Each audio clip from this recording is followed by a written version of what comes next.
We are now joined by the winner of the Great American Getaway 400 here at Pocono Raceway. That's Ryan Blaney, driver of the number 12 Wabash Ford Mustang Dark Horse for Team Penske. We're going to open the floor right up for questions. If you have a question, raise your hand. We're going to start with Davey. Hey Ryan. Davey Siegel with Sirius XM NASCAR Radio. Given what this place kind of meant for you at the start of your career, winning here with the Wood Brothers and coming back all these years later, I know you were joking that it's a different victory lane, but feelings are probably the same. What kind of feelings did this win evoke for you compared to your first one? I really think it's just special. I feel like every win is very special. You have to cherish them. You never know when the next one's going to come. It's hard to believe it's been 7 years since I won the first time here. Time definitely flies. Like I said, different victory lane. But I think this victory lane is pretty neat. All the fans being there and giving them an experience too. But yeah, just I don't know. I feel like you approach it a little bit differently 7 years later, and it was cool that I got my 12th win in the 12 car here where I got my first win. Like that's just kind of a neat little tidbit. So just a really cool day. Gianna's family was here, so that was like even cooler for them to be here and support me. And I feel like we've let kind of a couple slip away in the last couple months, so it was nice to close one out and have a really good strategy all day. Jonathan did an awesome job of just sticking to our plan, and we had a car that could do it and could hold everybody off. So just as special, maybe, I don't know, all of them are special, but that first one is hard to beat the first one. Jonathan has said that you guys' goal as a team is to kind of be the team of the summer, and that's where you guys heat up. That's kind of evident given the past results, and the speed that you show here today might be indicative of what we might see in Indy and Michigan and points forward. Do you guys feel like you guys are hitting your stride at the right time here in the summer? Yeah, I mean, I feel like the last 2 months we've been spectacular. I feel like the speed in our cars have been great. A couple finishes might not reflect that, but it's really none of our doing. Some of them, I mean, Gateway we had a great shot to win and just didn't really work out. New Hampshire, I thought we had a great run going and got spun out, and I'm really feeling good about the speed in our cars right now across the board at Team Penske. I feel like we've found a lot of stuff. I talked, the last month of short tracks. I think our short track program is fantastic, and we need to work on the 1.5 mile plus racetracks. And we come today to a big 2.5 miler and win it. So, gosh, we've done our homework since Charlotte and figure out how to be competitive and compete with the Hendrick boys and the Gibbs guys and 2311, and we're right there. So I feel like the summer last year we struggled a little bit, just trying to find some things that would work for us come playoff time, and I had to sit around all summer and hear people say that we suck, and we didn't want that this year. At the same time we've been trying to find some things that are working for us, and they just have. Sometimes you try things that you want to focus on that you feel like is going to make your team and your organization better, and sometimes they work, sometimes they don't, and just what we've been doing this year has been working. So I'm super proud of the effort, all the boys and girls at Team Penske for putting the effort in. They are great at what they do, and I couldn't find myself in another place because they just work really hard and they just put their heads down and figure out how to be better, and it's cool to drive for a company like that. Okay, we're going to go to Bob, then to Jim, then to Mason, then to Zach. Bob Harper, Fox Sports. You said that you're kind of in a better spot at this time this year than you were last year. So is that kind of a statement to the rest of the field? I don't know. They take it how they want it, but I just try to focus on our deal. I try not to get too focused on everyone else's stuff. I just try to focus on number one, and that's our 12 group and Team Penske. How can we make our whole organization strong for a month and a half, 2 months away when the playoffs start? And I think it's a big testament to them of figuring out where we need to be better and figuring out the areas we need to improve on from the start of the year with this car, with the new Ford nose. I think we were kind of all struggling a little bit, and we just accepted the challenge of, hey, we need to find some things and work hard at figuring it out. So I think it's a huge testament. Hopefully we can keep it up. I mean, I've always looked at it, no matter if you win during the week or you run 30th, you always have work to do. It doesn't matter because everyone else is always getting better, and you just hope to keep getting better. So, and that's what this group does. they just good or bad, they always try to find ways to improve, and that's a pretty cool feeling. And I don't know if you knew, but we'll power one at Iowa I love today. that, Victory Lane. Yeah, that's cool. So Penske sweep. Scotty went in yesterday, and we'll win it today, and us win it today. That's cool. So the big one's next week. How do we kiss the bricks with the captain? That's like a dream come true for me, and hopefully we can take some stuff from what we learned today and apply it next week. I was gonna say, would it have been hard to go to Indy, the home of the captain, a week after your IndyCar guys swept Iowa, but you didn't win here? It would have been hard. I mean, but you definitely always want to make cool weekends, and we've had the pleasure of sweeping last year at Indy 500 and the 600 with Joseph, and Joseph winning again this year at the 500, given RP. I think it was his 20th 500. And now we have a unique opportunity to go and sweep Indianapolis, for him in IndyCar and NASCAR, and that's a special deal. So we're going to enjoy this and appreciate it and celebrate it, but that is one we have circled. We don't even talk about it in our camp. That is a huge one for RP, and it is full speed ahead for Indy. Jim, Mason, Zach, and Claire. To Bob's question, before the next gen car and the Indy road course, it used to be said that there were a lot of similarities between running well at Pocono and running well at Indy. Do you have any idea as to whether that might be the case, or is it kind of a big unknown since this car hasn't been on that track? I think there are some unknowns. We learned a lot from the wheel force and Goodyear test there. And I feel like the biggest corner you can kind of take away from this track that applies to Indy is turn 3, pretty flat, pretty fairly smooth corner, and Indy has a lot of similarities. So I think we'll take the things we learned, what we worked on in practice through the race that helped us in turn 3, and I think you can apply it. So big track, momentum track, how do you get off the corner? I'm sure we'll be shifting in Indy like we were here. So I do think there are things that can carry over. And in the past, you had said you wanted to be a guy who won races on a regular basis.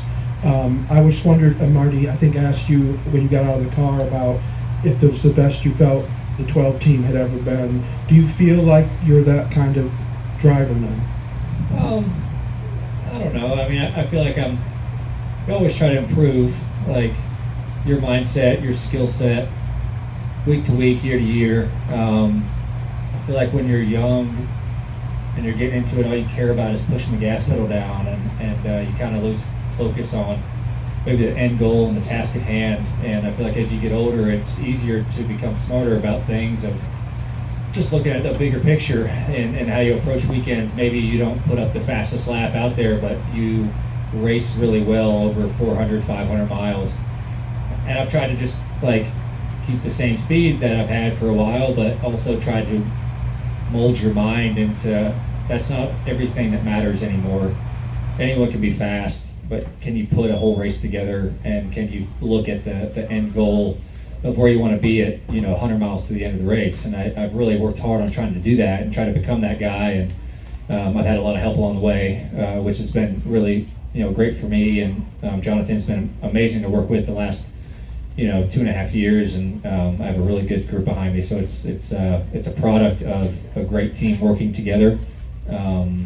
I want them to be recognized because they do such a great job, and it takes a village to make a race team successful. It's not just the guy behind the wheel; it's everybody involved with it, even the folks that don't travel. So I've had a lot of help with that, and I've been trying to get better at that too. Mason. Mason Smith with the Pocono Record.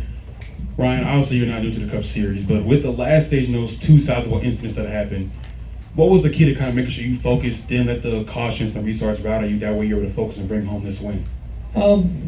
Yeah, I think the restarts were kind of the biggest concern for me at the end. I knew our car was probably good enough to where I could hold guys off if I just came away with the lead in off of one. But you get restart, we had a handful, I don't know how many there were, 4 or 5, and I had to kind of deal with a couple different guys on the front row with me from the 11 to the 48, and then they kind of swapped who was pushing me and behind me, and just trying to kind of keep them organized, trying to get through one good, and trying to just kind of weather the storm. Like, our car kind of came to life after 3 or 4 laps, and I kind of had to weather the storm of the 48 for a little bit, and just keep them behind me. And then I knew we could kind of start pulling away to where I could get a good gap and then just kind of save my stuff. To where if someone made a late charge, I had something in the tank. So the restarts were always crazy.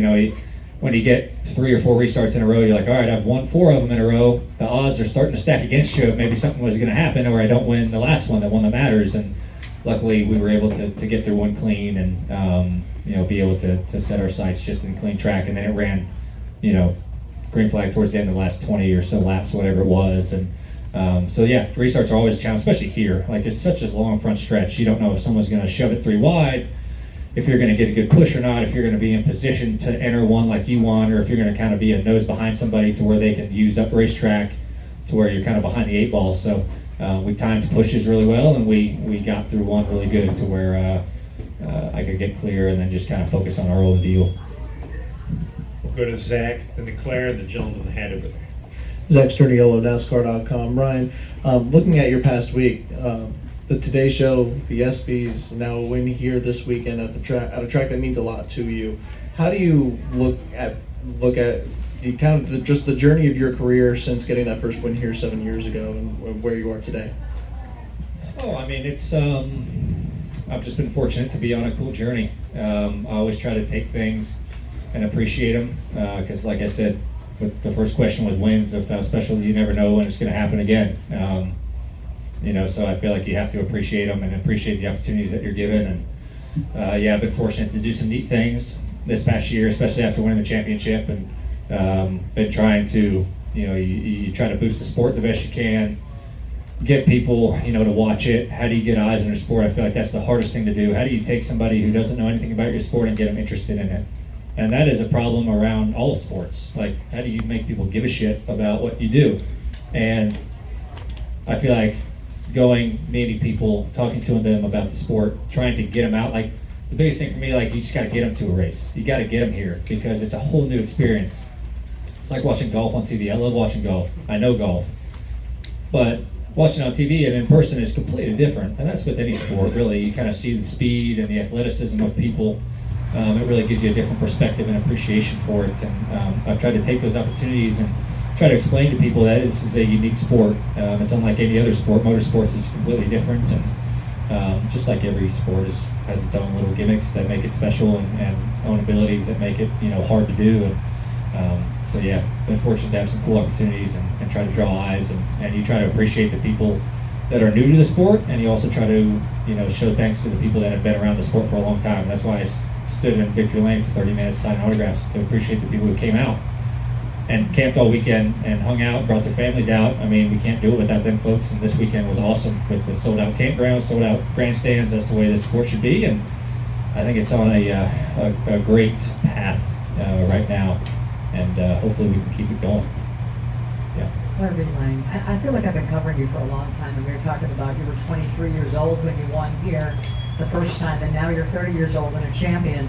Have you changed a lot? Do you feel like you're more confident, you're more mature, and you look back at 23 versus now?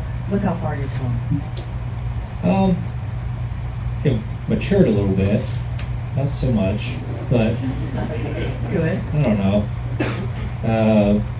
I think you just get older and you just become a different person. Like, as you get experience on Earth, like you just understand things a little bit more as opposed to when you're a young 20-year-old. And and this sport is wild. When you get thrown into it, and I was lucky. I grew up around it and kind of saw my dad do it and kind of saw how the process was. But until you're thrown into it, you don't know how it's going to be and how you handle things. And I've just tried to take everything in stride and appreciate things along the way. Like, I think that's the biggest thing, is appreciate what you're doing, because it's a cool thing to do, but at the end of the day, it's a job, and it's a hard job. And when things are going great, rainbows and sunshine. But when things are going bad, it's how do you get over those bad times? And there's a lot of them. I mean, guys and teams, and they go through a lot of bad times, and it's how do you get over those and just focus on what you can do better as a human being and as a competitor. I feel like I do that a little bit better as I've gotten older. Is how do you go through the bad times and just look forward, to the horizon. And so I feel like that's the only thing that's changed. I'm still a silly, quiet kid, but like that side hasn't changed. But I feel like the professional side has changed a little bit, just in my mindset of how I approach weekends and how I approach working with my group. I feel like that's kind of the biggest thing that changed. I still drink a lot of beer, as I did at 23, probably more, but those were always fun though. We'll give you that. Yeah. And could you also talk about the restart that was so chaotic and, some didn't do well on it, but it's so crazy and you stay out of trouble. These restarts are nuts. Yeah, this place is always just wild as far as strategy goes. You're gonna find yourself towards the back at some point of the race, especially with wacky cautions that fall that kind of crumble your plans. And it's how do you, kind of change your plans. Jonathan and I had a plan before the race. We had a handful of plans before the race happened, and then we kind of just set our sights on the plan that we thought was going to set us up best to win the race. And we kind of found out early that I thought our car was good enough to win the race. It was just a matter of kind of getting there and getting to be able to restart on the front row, or front two rows, and so we threw away stage points all day just to kind of set us up for the end of the race. And you hate giving away stage points, but when it all works out for you, that's fantastic. When it all goes to plan, 90% of the plans you make go to hell, and it's nice that 10% of the time where it like goes to your plan, you're like, oh, this worked out perfectly for us. And so he did a great job. Jonathan did an awesome job of just like sticking to what we were not destined to do, but like what our end goal was. And fortunately we had the car and the track position to make it work.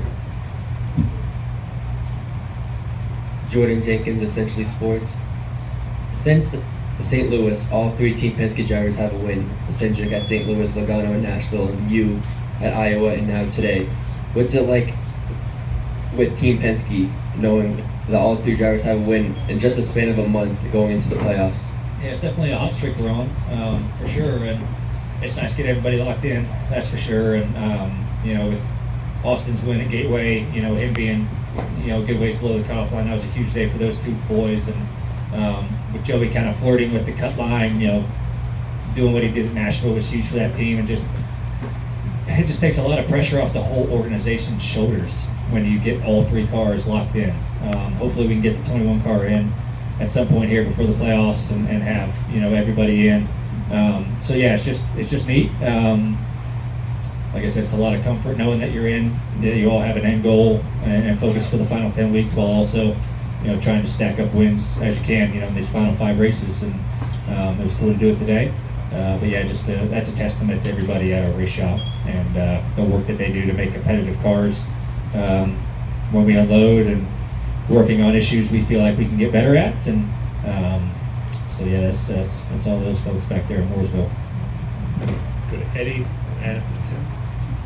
Ryan, Eddie Kaligi, Motorsports Today, awesome job today. So you got 2 wins now, but so many of those drivers who are trying to take that title from you have 3. Bell, Larson, Hamlin, Byron. Heading to Indianapolis, you mentioned it's a big track for Roger Penske. What do you think are your chances to get that 3rd there, and is there anything from today, a similar track in some ways, that you can take with you to Indianapolis? Yeah, hopefully we can take some speed that we learned this weekend and apply it to Indy.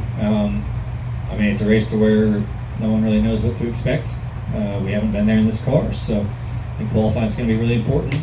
Strategy is going to be wild, just like it was today, and you just hope you hit it right. So, I think there are some things you can take away from this place that applies to Indy, and hopefully the things we learned over the weekend. I thought all our cars were pretty good today. I think Joey ran 5th, so all of our cars had pretty good speed today, and you try to keep figuring out, okay, what did we do good this weekend that we found since Charlotte, kind of our last 1.5 mile racetrack, and how do we continue to get better? Like, what did we do well, what worked, and then you try to tweak on that. So it's nice when things work out, when you kind of go to the racetrack and you're like, I hope this is better, because there's so little practice now. You're like, there's not a lot you can change. So it's nice that we've kind of hit it right here today, all through the weekend, and got better through the race. And yeah, hopefully we can do it again next week. That'd be a cool one. That's a place I've wanted to win. I gave a race away there at 15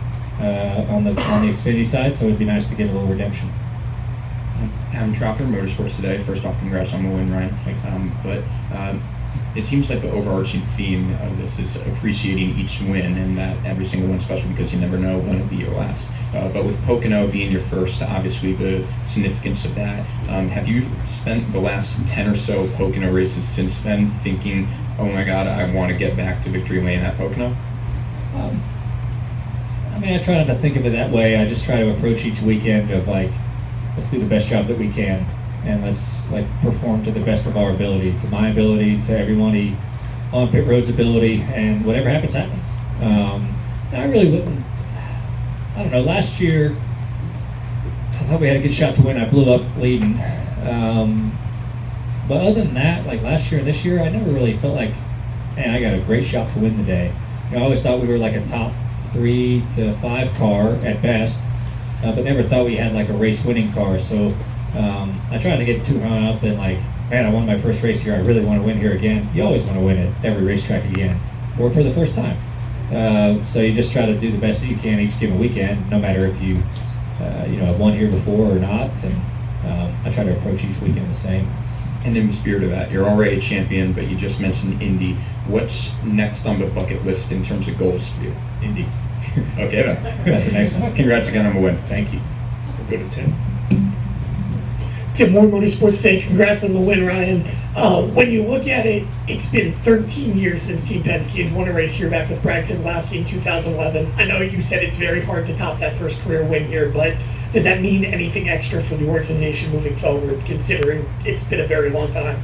Yeah, I definitely think so. It's nice when you can win at tracks that you haven't won at in a while as a company and as a group, because there are some tracks to where teams perform better than others. It's just kind of a given thing. Ever since we went to Gateway, I feel like our team has been the best at Gateway, where others have struggled. And that applies to places to where we've just not been good as a group, and it's just the philosophy of what we do as a team. Maybe it doesn't work for that track.